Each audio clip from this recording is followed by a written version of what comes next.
Good morning, students. Today we are going to start with the new concept, which is concept of opportunity cost. जो production possibility curve है उसको करने से पहले आपको opportunity cost का पता होना चाहिए. अगर आपको अपॉर्चुनिटी कॉस्ट का आइडिया नहीं है कोई, तो आप पीपीसी कर्व को एनालाइज नहीं कर पाएंगे, उसे समझ नहीं पाएंगे ढंग से, और जब समझ नहीं पाएंगे तो लिख तो कहाँ ही पाएंगे फिर एग्ज़ाम में, है ना. तो आइए शुरू करते हैं. Meaning of opportunity cost. Opportunity cost is defined as the value of a factor in its next best alternative use, or it is the cost of a foregone alternative. It is defined as the value of the benefit that is sacrificed by choosing an alternative. तो simple शब्दों में इसका मतलब होता है कि what is the next best alternative use. Suppose कीजिए आपके पास दो चीज़ें हैं, राइट. आपके पास दो चीज़ें हैं कि या तो आप महंगे कपड़े ले सकते हैं अपने पैसों से, ठीक है, या तो आप एक आईफोन ख़रीद सकते हैं. तो आप जिस भी चीज़ को सेक्रीफाइस करेंगे, कहेंगे कि यार कपड़े छोड़ो मैं आईफोन ले लेता हूँ, तो जो कपड़ों की कीमत होगी ना, सपोज़ कीजिए आपने जीन्स लेनी थी लिवाइस की, वो 5,000 रुपये की जीन्स है, तो वो जो 5,000 है ना, वो आपकी अपॉर्चुनिटी कॉस्ट हुई, क्योंकि वो आपने गवा के अपना आईफोन ख़रीदा है, ठीक है. तो it is defined as the value of a factor in its next best alternative use. मतलब क्या आप नेक्स्ट बेस्ट ऑल्टरनेटिव यूज़ आप यूज़ कर सकते हो, राइट. और it is the cost of a forgone alternative, या फिर ये वो कॉस्ट है जो आपने फॉरगॉन कर दी है, सेक्रीफाइस कर दी है. This is called opportunity cost. किसी एक चीज़ को अवेल करने के लिए, किसी एक चीज़ को एक्सेप्ट करने के लिए दूसरी चीज़ को रिजेक्ट कर देना, और उस चीज़ की जो भी कीमत है उसको हम अपॉर्चुनिटी कॉस्ट बोलते हैं, ठीक है. अभी जैसे दिवाली थी, ठीक है, आपके मम्मी पापा ने कहा होगा या तो आप मिठाई खा लो या तो आप पटाखे ही फोड़ लो. मतलब ऐसा बोलते नहीं है, एग्जाम्पल ले लेते हैं कि या तो आप मिठाई खा लो या पटाखे फोड़ लो. तो आपने कहा नहीं नहीं मिठाई कौन खाएगा, हम तो पटाखे फोड़ेंगे. तो मिठाई की मान लो 1 किलो का डब्बा 100 रुपये का है, ठीक है. तो वो जो 100 रुपये है ना, वो अपॉर्चुनिटी कॉस्ट हुई आपकी, ठीक है. It is defined as the value of the benefit that is sacrificed by choosing an alternative.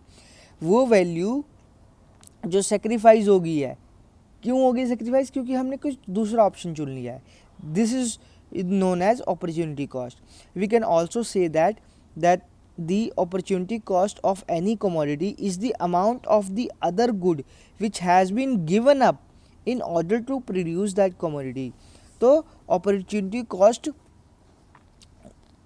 किसी भी commodity की वो अमाउंट होती है जो कि सेक्रीफाइस कर देते हैं, जो कि हम गिव अप कर देते हैं ताकि हम दूसरी गुड को प्रोड्यूस कर सकें या उसको ले सकें. It is also known as opportunity lost और transfer earning of a factor. हम अपॉर्चुनिटी कॉस्ट को हम अपॉर्चुनिटी लॉस्ट भी बोलते हैं, क्योंकि लूज़ कर देते हैं ना, हम दूसरी अपॉर्चुनिटी को लूज़ कर देते हैं. और या फिर ट्रांसफ़र अर्निंग भी बोलते हैं, transfer earning of a factor. Example, a person is working in a college A. एक पर्सन ए कॉलेज में काम करता है और उसकी सैलरी 70,000 रुपये महीना है, ठीक है. अब उसके पास दो ऑप्शन है, या तो वो कॉलेज सी में चल जाए जिसमें उसकी सैलरी 65,000 पर मंथ है, या तो वो कॉलेज डी में चल जाए जिसकी सैलरी 62,000 रुपये पर मंथ है, 62,000 पर मंथ है, ठीक है, डी में. तो उसकी अपॉर्चुनिटी कॉस्ट क्या हुई. अब देखिए, अगर वो जाएगा भी तो 65,000 वाले में जाएगा, 62 में तो जाएगा ही नहीं, क्योंकि 65 तो ज़्यादा है ना 62 से. तो अपॉर्चुनिटी कॉस्ट क्या हुई, अपॉर्चुनिटी कॉस्ट हुई इन this case opportunity cost of working in college A is 65. क्यों, क्योंकि देखो वो काम तो 70,000 में करेगा, मगर अगर वो दूसरी किसी चीज़ को मना कर रहा है तो वो 65,000 वाली जॉब को मना करेगा ना, 62 वाली को तो मना करेगा ही नहीं, ठीक है. तो in this case opportunity cost of working college A is 65,000.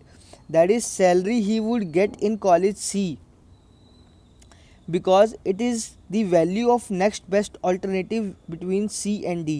क्योंकि ये next best alternative value है between C and D के, मतलब C और D के बीच में वैल्यू कौन सी ज़्यादा है, 65,000, और उसको मिल 70 रहे हैं, तो यानी 65,000 की सैलरी को वो मना करके 70,000 की नौकरी कर रहा है, तो उसकी अपॉर्चुनिटी कॉस्ट कितनी हुई? 65,000, ना कि 62,000। ठीक है।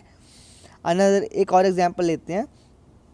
A plot of a land can be used to cultivate wheat and rice both. If the farmer uses this plot of land to produce rice, earns him 1,000 rupees.